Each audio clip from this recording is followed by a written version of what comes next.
El dijous 3 de novembre, l'Ajuntament de Sant Pol de Mar va celebrar un ple municipal extraordinari per tractar 2 punts en l'ordre del dia. En la reunió consistorial es va aprovar la modificació provisional de les ordenances fiscals per l'exercici 2017 i la modificació de crèdit. Pel que fa a les ordenances fiscals, el govern va decidir retocar una taxa de circulació en relació a les emissions, tenint en compte l'edat dels cotxes. També s'inclouran bonificacions per als vehicles que emetin menys de 100 grams de CO2 per quilòmetre. Anem per ordre, deia vehicles de 25 anys o més. Llavors, això ho traiem i posarem 50 anys o més. Tot també mantinguent el tema històric. Hi ha per un cantó el tema històric, que és decret llei, i per l'altre 50 anys o més d'antiguitat.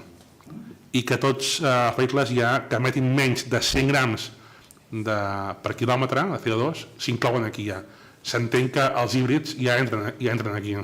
La modificació de les ordenances fiscals es va aprovar amb els vots de Convergència i Unió i Junts per Sant Pol, l'abstenció d'Iniciativa i el vot en contra d'Esquerra Republicana. Un total de 8 vots a favor, un en contra i una abstenció. Faltava un vot per comptabilitzar, però un dels regidors d'Esquerra Republicana no era present en el moment d'aquesta votació. El Partit Republicà es va mostrar en contra d'aquest punt argumentant que creien convenient més modificacions. Votem en contra i trobem a faltar altres reformes que també es va comentar a la Junta de Portaveus i que avui no votem, però que com que només es fa un cop l'any, això de votar les ordenances fiscals, nosaltres votem en contra. En l'apartat de la modificació de crèdit es va decidir canviar el destí de romanent del consistori. Primer s'havia de destinar part d'aquest romanent a diferents partides d'inversió. Tot i això, l'Ajuntament va aprovar que 250.000 euros d'aquest sobrant es destinin a la reducció de l'endeutament del consistori.